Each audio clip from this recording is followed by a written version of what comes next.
नमस्कार, आदाब, सत श्री अकाल। मैं शिल्पी आप सबका स्वागत करती हूँ। आज के अपने इस वीडियो में हम यहाँ पर आर्ट एंड कल्चर के करंट अफेयर्स को फिर से देख रहे हैं, यानी कि लक्ष्य का ये पार्ट आपका 3 होने वाला है। यानी कि 2 पार्ट्स आपको मिल चुके हैं। तो क्या आपने अब तक उनको देखा, नोट्स बनाया? बिल्कुल नहीं बनाया ना। जिसने नोट्स नहीं बनाया है जाके पहले उसके नोट्स बनाइए, यानी कि करंट अफेयर्स अपडेटेड जो हम आर्ट एंड कल्चर पढ़ रहे हैं उसके नोट्स बनाइए जो वीडियोस दिए जा चुके हैं, और इसके बाद इसको देखिए ताकि एक समग्र रूप से आप पूरे टॉपिक को तभी समझ पाएंगे, है ना। तो चलिए, एक चीज और, आप में से कौन कौन लोग हैं जो मेरे आर्ट एंड कल्चर की सीरीज को देख रहे हैं? तो जो लोग उस सीरीज को देख रहे हैं या देख चुके हैं या देख रहे हैं कंटिन्यू, तो उसके साथ साथ अगर आप इसको पढ़ेंगे तो आप बेहतर समझ पाएंगे चीजों को, कॉन्सेप्ट क्लियर हो पाएंगे। आपके बेसिक्स बच्चों जब तक क्लियर नहीं होगा तब तक करंट अफेयर समझना थोड़ा सा पेचीदा हो सकता है। तो आपको करंट अफेयर समझने से पहले क्या करना होगा? बेसिक्स को समझना होगा। बेसिक्स कहाँ से समझेंगे? तो मेरे द्वारा आपको आर्ट एंड कल्चर पढ़ाया जा रहा है। जाइए प्लेलिस्ट देखिए, नहीं मिलता है तो मेरे टेलीग्राम चैनल से मुझे बताइए, मैं आपको उपलब्ध कराऊंगी। फिलहाल चलते हैं आज के अपने इस वीडियो में आगे। यहाँ पर आप मुझे फॉलो कर सकते हैं, Instagram ID and Facebook. And then आपको जितने भी पीडीएफ मेरे द्वारा पढ़ाए जा रहे वीडियोज है उन सब के पीडीएफ आपको मेरे टेलीग्राम चैनल यानी शिल्पी वर्मा 22 पर आपको उपलब्ध होंगे। तो जिन बच्चों ने अभी तक ज्वाइन नहीं किया इसको ज्वाइन कर लीजिए। सारे अपडेट्स मिल जाया करेंगे मेरे लेक्चर्स के, और जितने भी पीडीएफ है वो सब कुछ मिलेगा। तो सारी क्वेरीज वहां पर हम निपटा लेंगे। फिलहाल यहाँ पढ़ाई कर लेते हैं। तो देखिए, सबसे पहले यहाँ हम ये समझते हैं कि जीआई यानी कि जो भौगोलिक संकेतक है वो क्या होते हैं, यानी कि जिसको हम जीआई कहते हैं, ज्योग्राफिकल इंडिकेशन कहा जाता है। तो वो क्या होता है पहले उसको समझिए, क्योंकि यूपीएससी बेसिक्स में ज्यादा इंटरेस्ट रखता है। कभी कभी करंट में क्या चल रहा है उस मुद्दे से संबंधित उसके बेसिक्स में जाके प्रश्न पूछ लेता है, और हम कहते हैं ये मुद्दा तो हमने पढ़ा ही नहीं, जबकि वो करंट में बना हुआ है पर उसका बेसिक्स पूछा गया है। यूपीएससी यही मजेदार गेम खेलते हैं। तो खबरों में क्यों है कि अभी हाल फिलहाल में ही गवर्नमेंट ने 9 प्रोडक्ट्स ऐसे हैं जिनको जीआई टैग प्रदान किया है। किन किन क्षेत्रों में दिया जाता है इत्यादि चीजों को देखेंगे। पहले समझिए कि जीआई होता क्या है, यानी कि ज्योग्राफिकल इंडिकेशन जो है वो होता क्या है। तो ये किसी पर्टिकुलर चीज के लिए, किसी पर्टिकुलर एरिया में जो एक विशेष वस्तु है केवल वहीं पर उत्पन्न हो सकती है, या उसी पर्टिकुलर एरिया में जो इसको पैदा किया जा सकता है, कोई और व्यक्ति या क्षेत्र में इसको सेम हूबहू नहीं बनाया जा सकता है, तो उसको जीआई टैग दिया जाता है। बहुत सारे ऐसे प्रमाण अभी हमें आगे मिलेंगे किन किन को जीआई टैग दिया जाता है। तो बेसिकली सरल भाषा में कहें तो हम ये कह सकते हैं कि जिसका उपयोग एक निश्चित भौगोलिक क्षेत्र से पैदा होने वाली विशेष आप देखेंगे विशेषताओं वाले सामानों के लिए इसको दिया जाता है। ठीक है, अब यहाँ पर क्या है, ये सुनिश्चित करता है कि केवल अधिकृत उपयोगकर्ता ही उत्पाद के नाम का उपयोग कर सकते हैं, इत्यादि चीजों को यहाँ बोला गया है।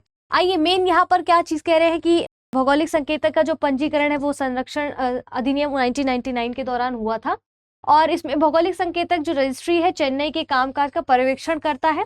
और बेसिकली यहाँ पर क्या चीज है, अब देखिए किसी वस्तु को जीआई टैग दिया जा रहा है तो क्या वो लाइफ टाइम के लिए हो जाएगा या उसको रिन्यू कराना पड़ेगा? तो यहाँ पर 10 ईयर्स के लिए इसको जो है दिया जाता है जीआई टैग, और इसके बाद 10 वर्ष के बाद इसको फिर से नवीनीकृत कराना पड़ता है। और मुख्य रूप से आप देखेंगे ये कृषि, प्राकृतिक और निर्मित उत्पाद जो होते हैं जैसे कि हस्तशिल्प हो गया, औद्योगिक सामान हो गया, इन सबको मद्देनजर रखते हुए जीआई टैग दिया जाता है। क्लियर है? यहाँ पर सिंपल सी बात है। आइए चलिए इसके बाद हम नेक्स्ट मूव करते हैं। यहाँ पर देखिए हैंडलूम ये जो क्लस्टर्स हैं उनको दिया गया, यहाँ पर आपको नहीं दिख रहा होगा, इसको हम आगे पढ़ते हैं। ये एक समझाने के तरीका है कि कहाँ कहाँ पर किस किस को, कच्छ सॉल को जैसे यहाँ पर गुजरात में दिया गया है, ठीक है, बनारसी साड़ी को यहाँ पर यूपी में दिया गया है, उत्तराखंड में लोही शॉल्स को दिया गया, कुल्लू शॉल्स को दिया हिमाचल में, ठीक है। इसके बाद आप देखेंगे मिजोरम में ये पौंचई दिया गया है, पचरा दिया गया है। तो इत्यादि चीजों को भी हम आगे लिस्ट में देख सकते हैं, ठीक है। आइए देखिए इसके बाद यहाँ पर देखिए यहाँ क्या कह रहा है, जीआई टैग जो 2022 में दिए गए हैं। अब जैसे मैंने बताया कि कृषि के क्षेत्र में हो गया, या प्राकृतिक या निर्मित उत्पाद जैसे हस्तशिल्प हो गया या औद्योगिक सामान हो गया, उन सब के क्षेत्र में इनको दिया जाता है। जैसे मणिपुरी का जो काला चावल है, देखिए बहुत सारे चीजों को दिया गया है, तो जो इंपॉर्टेंट है उनको मैं बेसिकली फोकस करूंगी, बाकी आप स्क्रीनशॉट ले सकते हैं। तो मणिपुरी काला चावल जो है ये खाद्य सामग्री है और ये मणिपुर से संबंधित है।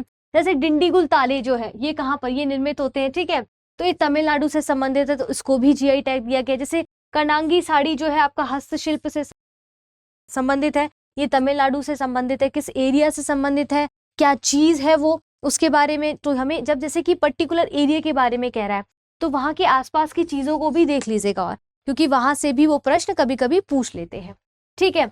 इसके बाद हम देखेंगे यहाँ पर जैसे आपका ये दिया गया है कि हमराम, ये क्या है आपका हस्तशिल्प है और ये मिजोरम से संबंधित है पूरी तरह से। इसके बाद और देखिए जैसे आपका नगोते खेरहा जो है वो हस्तशिल्प है, ये भी आपका मिजोरम से संबंधित है। कुछ कृषि से है, कुछ खाद्य सामग्री से है। जैसे रसगुल्ला आपका ये खाद्य सामग्री से संबंधित है, इसको जीआई टैग मिला। ये कहाँ का? उड़ीसा के रसगुल्ला की बात कर रहा है, ठीक है। कश्मीर केसर ये कृषि से संबंधित है, जो कि जम्मू कश्मीर से है। तो इस तरह के कई सारी और चीजों को भी दिया गया। जैसे कश्मीरी कालीन, अभी हमने स्टार्टिंग में देखा था ना कश्मीरी कालीन, तो ये जम्मू कश्मीर से संबंधित है और 2016 में हाथ से बुने हुए कश्मीरी कालीनों को जीआई टैग दिया गया था। ईरानी कालीनों के समान ही है ये, लेकिन कश्मीरी कालीनों में बुनकर जो है तालीम का उपयोग करते हैं, ठीक है। वहां की स्पेशलाइजेशन को थोड़ा उसमें डाल देते हैं। इसके बाद गमोचा जो है आपका असम से संबंधित है, लाल रंग में रंगीन और जटिल जड़ाई के साथ सफेद गमछा। गमोचा मतलब बिहुआ के नाम से भी इसको जाना जाता है। तो मान लीजिए ये गमोचा जो लिखा हुआ है, इसकी जगह आपको लिख दे यहाँ पर ये वाला टर्म लिख दे, तो कंफ्यूज नहीं होना है, जबकि इसी के नाम का जो है जीआई टैग दिया गया, जो कि असम से संबंधित है ये, ठीक है। इसके बाद हम आगे बढ़ते हैं। इसमें हाल फिलहाल में जैसे जिनको दिया गया, बहुत सारी ऐसी सूची है।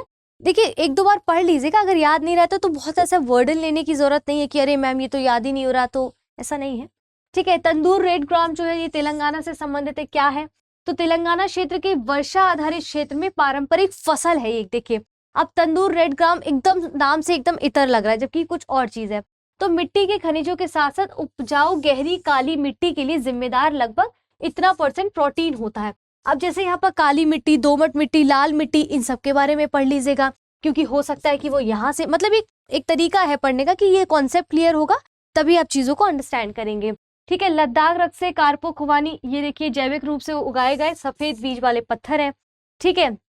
ये सब चीजें हैं। इसके बाद यहाँ पर टपड़ी तुबारा, ये केरल से संबंधित है। सफेद कोट वाले बीजों वाली एक लकड़ी की झाड़ी है ये, ठीक है। और बीज बड़े होते हैं और बीज का वजन अधिक होता है, जैसे प्रोटीन, कार्ब्स, फाइबर, कैल्शियम और मैग्नीशियम। अब यहाँ पर देखिए हम करंट अफेयर्स पढ़ रहे हैं आर्ट एंड कल्चर का। एक तो उसके थ्रू हमें ज्योग्राफी के कुछ एरियाज भी पता चल रहे हैं, वहीं हम साइंस की तरफ जाएंगे तो हमें ये भी पता चल रहा है कि इस तत्व में कौन कौन से जो है प्रोटीन होते हैं, कार्ब्स होते हैं, क्या क्या चीजें इसमें होती हैं। तो देखिए एक साथ हम कितने सारी चीजों को स्टडी कर पा रहे हैं, ठीक है। इसके बाद यहाँ पर ओना टुकारा एलू, ये केरल से संबंधित है। तो यहाँ पर ये क्या है, ये एक प्रकार से तिलहनी फसलें हैं, ये ध्यान रखना है इसमें, ठीक है। इसके बाद ये कोंडुन गुल्लूर जो है, ये पके हुए फल से जो जूस बनाने के लिए इसकी खेती की जाती है, सब्जी के रूप में भी इसका प्रयोग किया जाता है। पोषक तत्व कौन कौन से होते हैं, जैसे कैल्शियम, मैग्नीशियम। बेसिकली ये क्या चीज है, तो ये फल है एक तरीके से।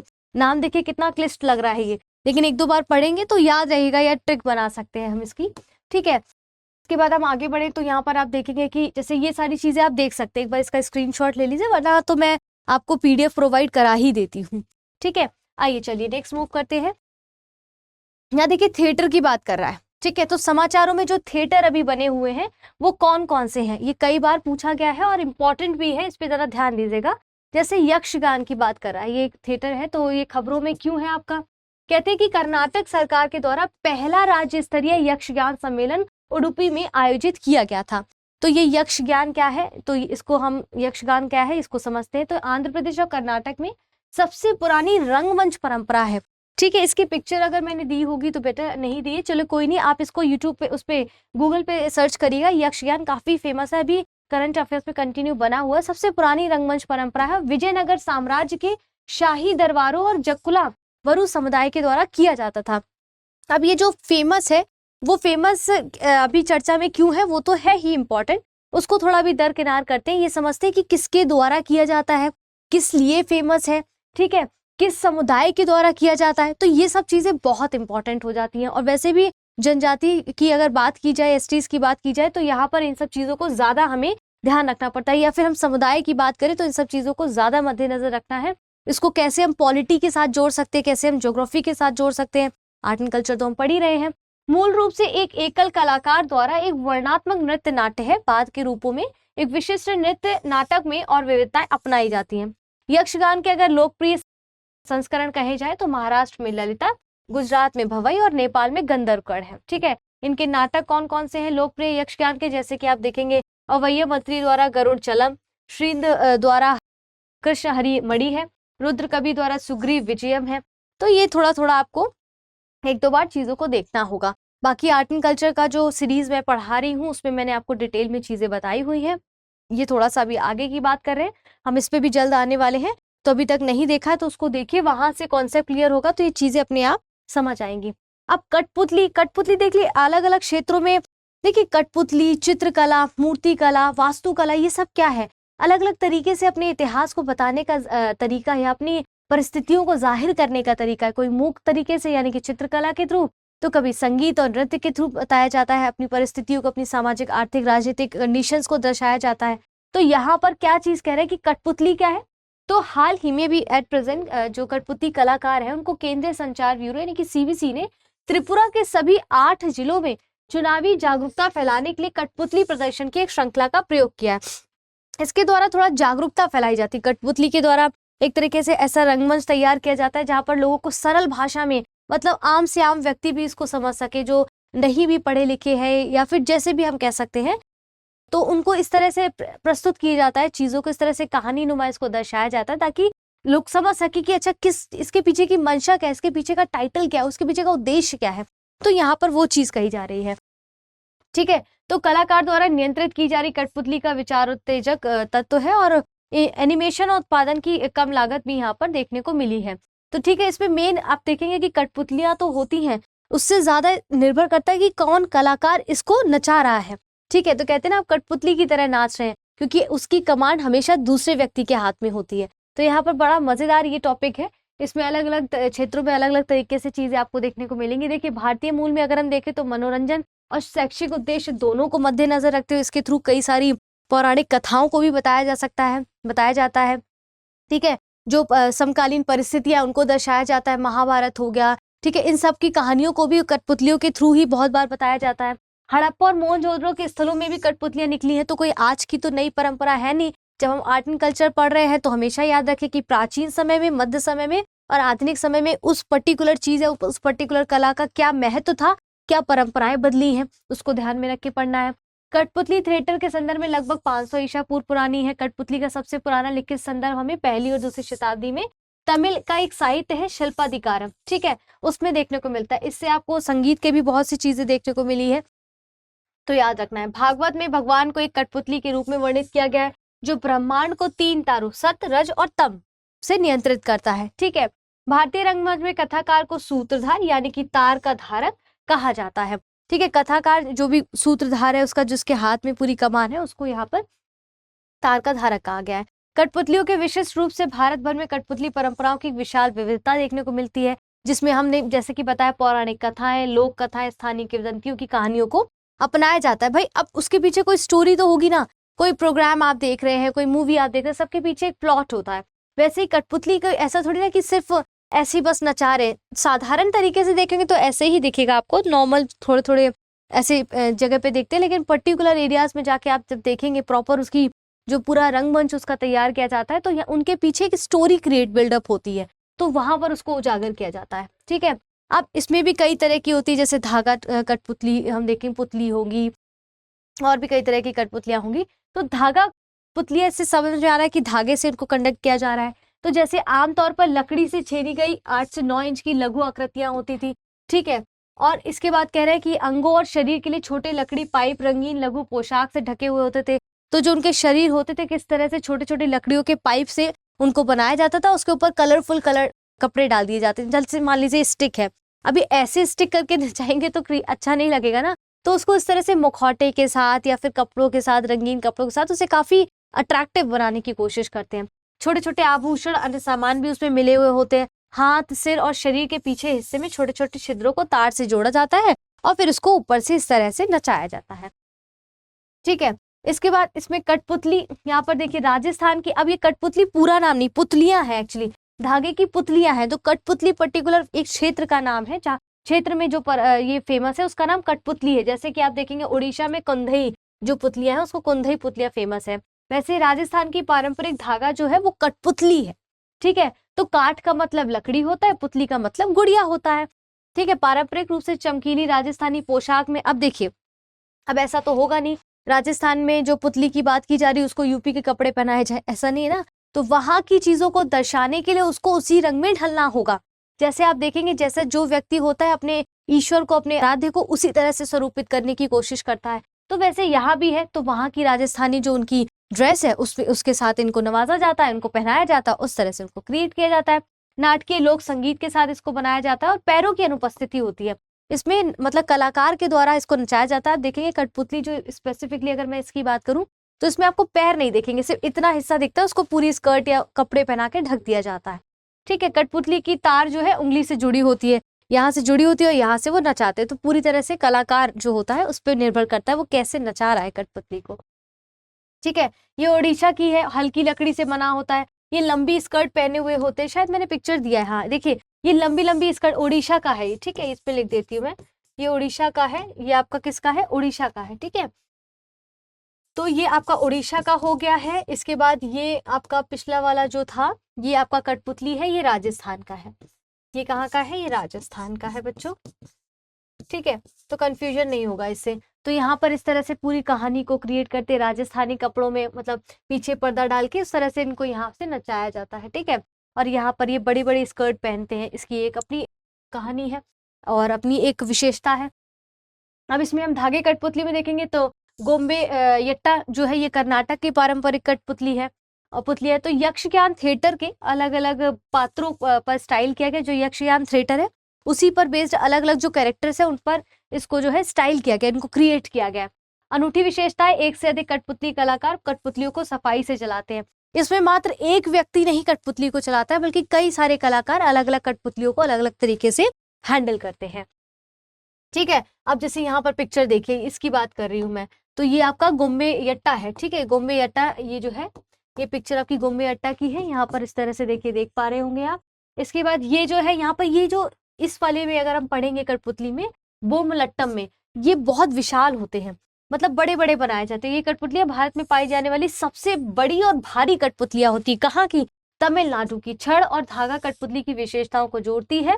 तार एक लोहे की उंगली से जुड़े होते हैं, जिसे कठपुतली कलाकार अपने सिर पर पहनता है। और ये क्यों, क्योंकि ये बहुत हैवी होते हैं, बड़े बड़े विशाल इनको बनाया जाता है। ठीक है, तो यहाँ पर बोला भी गया है इसके बारे में। इसके बाद नेक्स्ट मूव करते हैं छाया कठपुतली। अब इसमें क्या होता है, एक पेपर पे, जैसे मेरे पास अगर पेपर है तो मैं आपको बताने का प्रयास करती हूँ। जैसे अभी मैंने हाल फिलहाल में, मेरा अभी रिसेंट का जो अनुभव रहा था, जैसे ट्रेड फेयर लगता है, तो उसमें मैंने देखा बहुत ही अलग तरीके से, बहुत ही मेहनत के साथ उसको बनाया गया था। सिंपल एक पेपर टाइप का होता है, उसको दोनों तरफ से ऐसे रंग दिया जाता है, उसमें छोटे छोटे होल कर दिए थे, व्हाइट पर्दे के पीछे से इसकी छाया को दिखाया जाता है। तो ये क्या सुंदर दिखता है, मतलब उस पे उसकी छाया दिखती है। यहाँ पर भी देखिए आपको दिया गया, इस तरह से पीछे से क्रिएट किया जाता है। और बहुत पतला पेपर टाइप का होता है, गत्ता कार्डबोर्ड टाइप का होता है, तो जिससे वो बहुत ही मेहनत से, मतलब मुझे लगता है बनाया जाता है। उसमें बहुत समय जाया होता है, मतलब समय लगता है उसमें। इसके बाद छाया कठपुतली में चपटी होती है, चमड़े की बनाई जाती है, मतलब पेपर इन द सेंस चमड़े की बनाई जाती है, ताकि उसमें थिकनेस रहे। और दोनों तरफ जैसा बताया कि एक जैसा पेंट रहता है। सफेद पर्दे के पीछे, जैसे पर्दे पे मूवी चलती है ना, वैसे सफेद पर्दे के पीछे छाया इसकी दी जाती है, रोशनी जलाकर। और छाया चित्रों का उपयोग करके कल्पना बनाने के लिए चेहरे का में परिवर्तन किया जाता है, जैसे यहाँ पर आप ये देख पा रहे होंगे। ठीक है बच्चों, अब इसके बाद हम यहाँ पर देखते हैं, जैसे शेडो पपेट्स में तेलुगु गोम्बेयट्टा है, तो इसका मैंने पिक्चर शायद यहाँ दिया होगा। हाँ, इसके बाद रावण छाया है, थोलू बोमलता है। ये कहाँ पर है, देखिए कर्नाटक का छाया रंगमंच है ये। इसकी विशेषता है कि सामाजिक स्थिति के आधार पर कठपुतली के आकार की भिन्नता है। बड़ी कठपुतलियां यहाँ पर धार्मिक राजाओं की विशेषता होती है, और छोटी कठपुतलियां वहाँ के नौकर या जो नीचे तबके के लोग हैं उनको प्रदर्शित किया जाता है। इस तरह से इनको क्रिएट किया जाता है। और विशेषता किस समुदाय के द्वारा किया जाता है प्रदर्शन, किले कैता समुदाय के द्वारा। तो याद रखिएगा, तेलुगु गोम्बेयट्टा जो शेडो पपेट है वो किसके द्वारा किया जाता है, किस समुदाय के द्वारा, तो वो आपको देखना है। इसके बाद रावण छाया, यहाँ पर ये देखिए रावण छाया, ये आपका रावण छाया है यहाँ पर, ये पूरा आपका। और ये जो सबसे पहले हमने पढ़ा था उसका एक उदाहरण है। ठीक है, जो हमने पढ़ा है तेलुगु गोम्बेयट्टा, तो ये उसका उदाहरण है आपका। ठीक है, इसके बाद ये आंध्र प्रदेश का छाया रंगमंच है, और संगीत में एक शास्त्रीय पृष्ठभूमि के साथ महाकाव्यों, पुराणों की पौराणिक और भक्ति कथाओं पर आधारित है। थेलु बोमलता। तो ये पौराणिक, देखिए जितना भी आप देखेंगे कठपुतली वगैरह जो पौराणिक कथाएं हैं, वीर गाथाएं हैं, या ईश्वर पे संबंधित है, या महाभारत इत्यादि पर बेस्ड ही उनको क्रिएट किया जाता है, उसकी स्टोरी को बनाया जाता है, उनको उस तरह से बनाया, जैसे यहाँ पर आपने पिक्चर में देखा, तो सब वही चीजें यहाँ पर दर्शाई गई हैं। इसके बाद छड़ कठपुतली। अब देखते हैं कि धागा जो कठपुतली थी उससे कैसे भिन्न है। तो दस्ताने कठपुतली की बड़ी विविधताएं हैं। एक पर्दे के पीछे छड़ों के द्वारा कठपुतली नियंत्रित की जाती है, स्पेशली नॉर्थ ईस्ट में ज्यादातर ये लोकप्रिय है, जैसे कि पूर्वी भारत में ये जो है सबसे ज्यादा प्रिय है। जैसे आप देखेंगे बिहार में यमपुरी, आमतौर पर बिना किसी जोड़ के लकड़ी के द्वारा इसको बनाया जाता है। ये आपका यमपुरी बिहार में बहुत ज्यादा फेमस है, ठीक है। और इसके बाद यहाँ पर पुतुल नंच जो है बंगाल, उड़ीसा, असम में आमतौर पर 3 से 4 फीट ऊंची आकृतियां यात्रा के पात्रों के तहत कपड़े पहनाए होते हैं। वहां के अपने लोकल एरिया के हिसाब से इसको क्रिएट किया जाता है, वहां के हिसाब से इसको जो है रंगा पुता जाता है, कपड़ों के साथ श्रृंगार किया जाता है, गहनों के साथ श्रृंगार किया जाता है। प्रत्येक कठपुतली एक एकल कठपुतली को अपनी कमर से जुड़ी एक छड़ से नियंत्रित करता है और एक पर्दे के पीछे घूमती है। ये संगीत मंडली के साथ हारमोनियम, झांझ और तबला के द्वारा इसको बनाया जाता है। ये देखिए यहाँ पर पीछे इसको पूरी तरह से ये व्यक्ति देखिए हैंडल कर रहा है ना अलग अलग तरीके से, तो कैसे इसको कमर पे बांध के और इसको बनाया, तो ये भी काफी लंबी लंबी आकृति की ही आपको जो है देखने को मिलती है। ये आपका बिहार का है, ये आपको बताया भी क्या है, ठीक है। अब मेन आते हैं चित्रकला पे। देखिए अभी जैसे कि मैंने बताया, इतिहास को समझाने के लिए अलग अलग कलाओं का जो है इस्तेमाल किया जाता है। जैसे कि वास्तुकला से पता चलता है कि प्राचीन समय में क्या परिस्थितियां थी, आधुनिक समय में क्या है, आने वाले भविष्य में उन लोगों को पता चलेगा। वैसे ही चित्रकला एक ऐसी मूक कला है जो है तो मूक, लेकिन अपने प्रदर्शन के द्वारा सब कुछ बयां कर देती है, कहानी बता देती है। तो चित्रकला के कई सारे साक्ष्य आप अगर प्राचीन काल में देखेंगे, जैसे भीमबेटका की गुफा में आपको एमपी में देखने को मिलता है, तो वहां से भी इसके साक्ष्य मिले हैं। आधुनिक समय में तो है ही। इसके बाद यहाँ पर चित्रकला की पहाड़ी स्पेसिफिकली शैलियों की बात कर रहा है, तो हाल ही में प्रधानमंत्री ने अपने नेपाली समकक्ष शेर बहादुर देववा को, भारत की 3 दिवसीय यात्रा पर थे वो, तो उन्होंने हिमाचल प्रदेश की एक पारंपरिक पहाड़ी शैली की उत्कृष्ट लघु पेंटिंग भेंट की है। तो यहाँ पर हमें उस पर्टिकुलर चीज को समझना होगा, कांगड़ा शैली हो गया या ये पहाड़ी शैली जो है उसको समझना है। तो ये जम्मू और वशोली और कांगड़ा, ये 2 आपके देखेंगे 2 शैली, यहाँ पर 2 समूह देखने को मिलते हैं। और ऐसा कहा जाता है जो आपका कांगड़ा शैली है, बेसिकली ये मुगल साम्राज्य के पतन के बाद क्या हुआ था, ये पूरी तरह से धीरे धीरे समाप्त होने लगी। तो जहाँ उस वक्त के जो कलाकार थे वो धीरे धीरे हिमाचल प्रदेश में जो है पलायन करने लगे, और 1774 में इन्हें राजपूत राजाओं का संरक्षण मिला, जिसके बाद ये जो है आपको ये वाली शैली जो चित्रकला की गुलेर कांगड़ा शैली का जन्म हुआ, ठीक है। इसको हम आगे समझेंगे, ठीक है। इसको कौन कौन से चित्रकार हैं यहाँ पर दिए गए हैं, ये देखिए इस तरह से प्रदर्शन किया गया है। चित्रकला की पहाड़ी शैली जैसे बशोली शैली है, तो चेहरों के साथ घटती बालों की रेखा और कमल की पंखुड़ियों के आकार की बड़ी बड़ी आंखों को यहाँ पर प्रदर्शित भी किया जाता है। आप इस पिक्चर को ध्यान से देखेंगे तो समझ पाएंगे। इसके चित्रकार क्या है, जैसे राधा कृष्ण राजाओं के चित्र के लिए प्रसिद्ध है। तो इस शैली के अंतर्गत किन चीजों को चित्रांकन किया जाता है, किसको बनाया जाता है, जैसे राजाओं के चित्रण हो गया, या अमूमन आप देखेंगे स्टार्टिंग में कृष्ण और राधा की जो लीला है उनको दर्शाया जाता है, ठीक है। इसके बाद अब वही बताया था कांगड़ा शैली 1774 में राजा गोवर्धन सिंह के संरक्षण में गुलेर कांगड़ा चित्रकला, जब 1774 में मैंने जैसे अभी कि बताया कि मुगल साम्राज्य के पतन के बाद राजपूत राजाओं ने इसको संरक्षण दिया, फिर एक नई शैली का या नई चित्रकला का जो है जन्म हुआ, वो था गुलेर कांगड़ा शैली। इससे पहले विकास गुलेर में इसका हुआ था, ठीक है। राजा संसार चंद्र के संरक्षण में इसका जो है संरक्षण प्राप्त हुआ। लोकप्रिय विषय, अब इस शैली के पीछे चित्रकला जो बनाई जाती थी उसके पीछे का विषय क्या रहता था, तो जैसे गीत गोविंद, भगवत पुराण, सत्सई, कृष्ण के प्रेम दृश्य यहाँ पर भी देखने को मिल रहा है आपको, ठीक है। ये सब चीजें चित्रों में कामुकता और बुद्धिमत्ता के लिए काफी प्रसिद्ध है, और मानवीय भावनाओं को 12 महीनों के थ्रू जो है दर्शाया गया है। जैसे जैसे आप देखेंगे कि ऋतुएं बदलती हैं, उस हिसाब से मानव की मनोभावनाओं को, इसकी व्यंग जो है व्यवधाओं को उस तरह से महीनों के रूप में चित्रित किया गया है यहाँ पर, ठीक है। तो सिंपल सी चीज है, इसको समझते चलेगा। चलिए देखिए, हाल ही में जुलाई 2022 में महान कलाकार राजा रवि वर्मा को 175वीं जयंती से पहले, जिन्होंने औपनिवेशिक युग में, ठीक है, ब्रिटिशर्स काल में दौरान भारतीय सौंदर्य शास्त्र और कला को फिर से परिभाषित किया, कैसे जो मानव को कैसे देवी देवताओं के जो मानवीय स्वरूप है उनके साथ उनको कैसे हूबहू बनाने के लिए उनको कनेक्ट किया था। तो इन्होंने क्या किया था, अपनी पेंटिंग प्रेस के माध्यम से वर्मा के जो हिंदू देवता के मानवीय चित्रण है वो बहुत महंगे कैनवास के सतहों पर उन्होंने उसको उकेरा, और जो कामकाजी वर्ग है उनके घरों के प्रार्थना करने के लिए, घरों में मूर्ति रखने के लिए उसको उस तरह से क्रिएट किया ताकि उसके साथ, ईश्वर के साथ वो कनेक्ट कर सकते। उनको इस तरह से बनाया गया ताकि ऐसा लगे कि ईश्वर साक्षात उनके सामने बैठे हुए हैं, ठीक है। अब राजा रवि वर्मा के बारे में देखते हैं। ये चित्रकला की आधुनिक पाठशाला के प्रवर्तक माने जाते हैं। इन्होंने दक्षिण भारतीय चित्रकला के तत्वों को पश्चिमी तकनीकों और विषयों के साथ जोड़ा। तो कैसे जो देवी देवता थे, दक्षिण में आप देखेंगे देवियों की बहुत प्रतिमाएं हैं, पूजा करते हैं उनके लोग, तो उनको किस तरह से साधारण तरीके से चित्रकारी के थ्रू उसको नॉर्मल पेपर पे उसको उकेर के आम जनता के साथ उसको कनेक्ट करने का प्रयास किया, उनके घरों में उन मूर्तियों को रखा ताकि उनकी पूजा अर्चना कर सके, लोग उनके साथ अपनी भावनाओं को बांट सके, ठीक है। और उसके उसके ऊपर उन्होंने कैसे पश्चिमी तड़के को कह सकते हैं तकनीक का इस्तेमाल करके उसे प्रेजेंट किया, ठीक है। तो मिश्रित तरीके से उसको बनाया। उनके जीवंत चित्रों के लिए पूर्व के राफेल के रूप में उपाधि दिया गया था। तो जब भी वो कोई चित्र बनाते थे, आप नेट पे जाके देखिएगा, उन पर मूवी भी बेस्ड आई थी, तो जब भी वो कोई मूर्ति इस तरह से चित्र बनाते थे तो ऐसा लगता था कि वही साक्षात दर्शन कर रहे हैं। इसके साथ साथ 1904 में ब्रिटिश औपनिवेशिक सरकार ने भी वर्मा को केसर हिंद स्वर्ण पदक से भी सम्मानित किया था, ये भी याद रखिएगा। प्रसिद्ध कृतियों में जैसे lady in the moonlight, mother India और रामायण के भी चित्र इसमें शामिल है। उनके जीवन पर मैंने बताया एक मूवी बनी है रंग रसिया, कभी समय मिले तो देखिएगा। तो अच्छी मतलब उसमें बताया कि किस तरह से उनका जीवन काल रहा है, सारी चीजें। उसके बाद 2013 में बुध ग्रह पर भी एक क्रेटर का नाम उनके सम्मान में रखा गया था, पुरानी बात है, अगर चाहे तो ध्यान रखिएगा, ठीक है। तो फिलहाल के लिए इस वीडियो में इतना ही, और अगर आपने पहले पिछले वीडियोस लक्ष्य के नहीं देखे तो देखिए, उसमें मैंने काफी कुछ डिस्कस किया, मंदिर से संबंधित पूरे मंदिर के कॉन्सेप्ट को भी बताया है।